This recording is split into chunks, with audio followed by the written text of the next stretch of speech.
जब हम सन्यास की उच्चतम अवस्थाओं में प्रवेश करते हैं तब आपको बड़ा अचंभा लगेगा सुनकर कि सन्यास की अंतिम अवस्था में गुरु अपने शिष्य को पहले प्रणाम करता है। गुरु अपने शिष्य को पहले प्रणाम करता है। अंतिम अवस्था जो संस्कार की है, विरजा होम करने के बाद, कुल गोत्र वंश परंपरा से संबंध विच्छेद कर देने के बाद, आत्मगति में प्रवेश कर अपने शिष्य को गुरु पहले प्रणाम करता है। एक अचंभे की बात बता रहा हूँ, संस्कार में, विरजा होम में अंत में गुरु प्रणाम करता है शिष्य को, ये कहते हुए अब तू नारायण हो गया है, ओम नमो नारायणाय। गुरु ही प्रणाम करते हुए कहता है देख अब तू सर्वत्र है, अग्नि जल वायु में, दिशाओं में, अंबर निहारिका नक्षत्रों में, पवन प्रकाश आकाश में तेरा बसेरा है।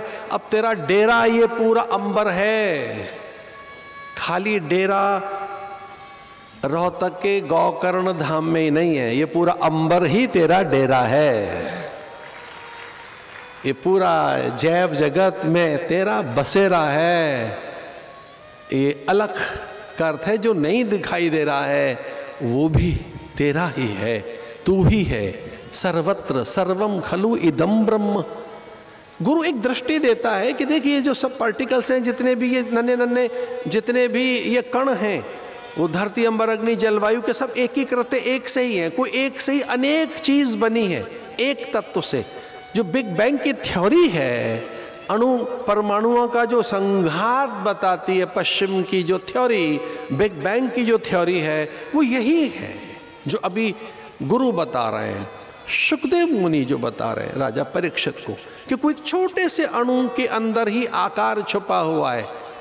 वो जो एक भाग है स्त्री का और दूसरा पुरुष का, जब वो संयुक्त होता है तब उसमें से आकार बनता है। अकेला पुरुष ही प्रकृति में पूर्ण नहीं है, अकेली स्त्री ही प्रकृति में पूर्ण नहीं है, पर हाँ स्त्री में अष्टगुणित 8 गुणा आकार की वृद्धि की सामर्थ्य है।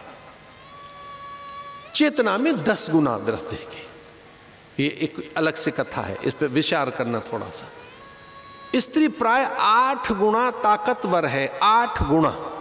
उसकी जो चैत्य अवस्था है, जो वो दुस्साहस कर सकती है, जो वो साहस कर सकती है अन्य नहीं कर सकता। रणचंडी बनकर खम्भ,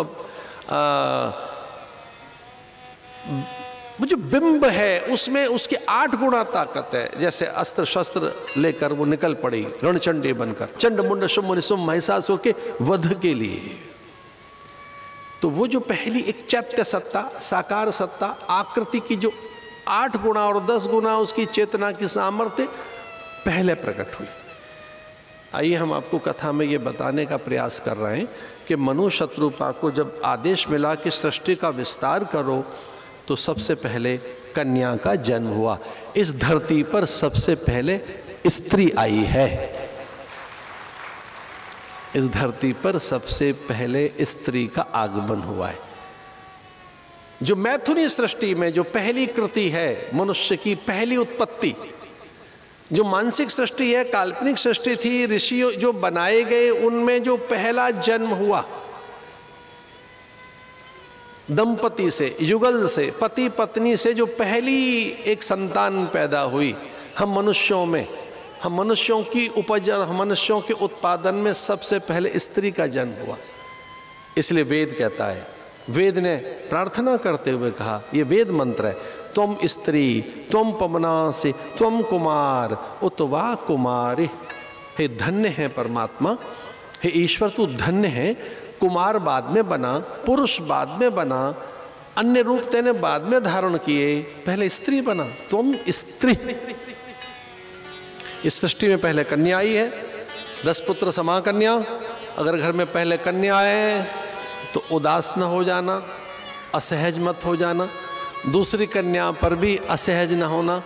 तीसरी चौथी आए तो समझना कि घर में भक्ति आई है, ज्ञान वैराग्य आ रहा है। न वो बोझ है, न वो पहाड़ है, वो घर का उत्सव है, किलकारी है, वो घर का सद्भाग्य है, सौभाग्य है।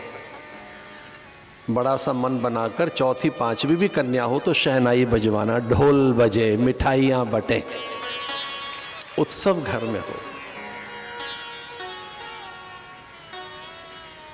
अब तो वो अवसर हाथ कहाँ रहे, इतने संतानें हो कहाँ रही हैं।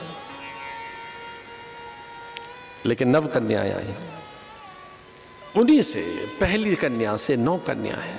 ऐसा कहते हैं पहले 3 कन्याएं आई, देवहूति, आकुति, प्रसूति, जो देवताओं को आहुति देती, देव हाथ पसार कर आ जाते। देवहूति, आकुति जिससे रचना सीखी, सृजन सीखा। प्रसूति जो दिव्य कलाओं की स्वामिनी थी। जब कन्याओं के हाथ रंगोली, अल्पना, तोरणद्वार, बंधनवार के लिए चलते हैं, उनके हाथों में कला, सौंदर्य, उन्हीं के हाथों में साहित्य है, वो विद्या की देवी है। एक सच्ची घटना है, कहीं उत्तरकाशी की घटना है, बड़ी सच्ची घटना। मैं साधुओं के झुंड में था, विद्याध्ययन काल मेरा, मैं उपनिषदों के अध्ययन के लिए उत्तरकाशी में था, वेद अध्ययन के लिए। तब एक सन्यासी उनके झुंड में एक घटना ऐसी हो गई, उन्होंने कहा कि मेरा व्रत ऐसा है कि मैं स्त्री को स्पर्श नहीं कर सकता, न मैं स्त्री को देख सकता, तो मैं एक ऐसे विशेष व्रत में हूँ कि मैं स्त्री को नहीं देखूँगा, और 6 महीने का मेरा यह व्रत है, मुझे कहाँ रहना चाहिए, मुझे स्त्री न दिखाई दे जाए। किस तरह से मेरी आंखें खुली होंगी उस घटना से। एक सन्यासी, एक ब्रह्मचारी मेरे सामने किसी ज्येष्ठ और अत्यंत वरिष्ठ आचार्य से ये कह रहे थे कि मेरा व्रत है 6 महीने का, मैं स्त्री नहीं देखूंगा 6 महीने तक, ये मेरा व्रत कैसे पूरा हो, मैं कहाँ रहूं।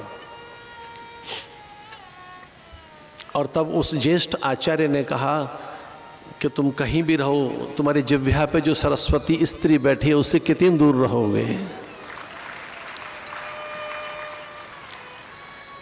हमें कोठरी में बंद तो कर देंगे आपको, वहाँ नहीं दिखाई देगी, लेकिन जिह्वा पे जो बैठी है, इच्छा शक्ति बनकर जो बैठी है, क्रिया शक्ति, ज्ञान शक्ति, भीतर जो अग्नि बनकर बैठी है, उससे कैसे जाओगे दूर। रचना शक्ति, मेधा शक्ति, प्रज्ञा शक्ति, स्मृति शक्ति, जो शक्ति है, जो एनर्जी है, वो स्त्री है, वो उससे कहाँ दूर जाओगे, कितना दूर जाओगे। हाँ, अगर ऐसा व्रत है कि स्त्री को नहीं देखना है तो मत देखना, माँ देख लेना उस समय। अगर स्त्री दिखाई दे तो कह देना माँ दिखाई दे गई, ये स्त्री नहीं दिखाई दी।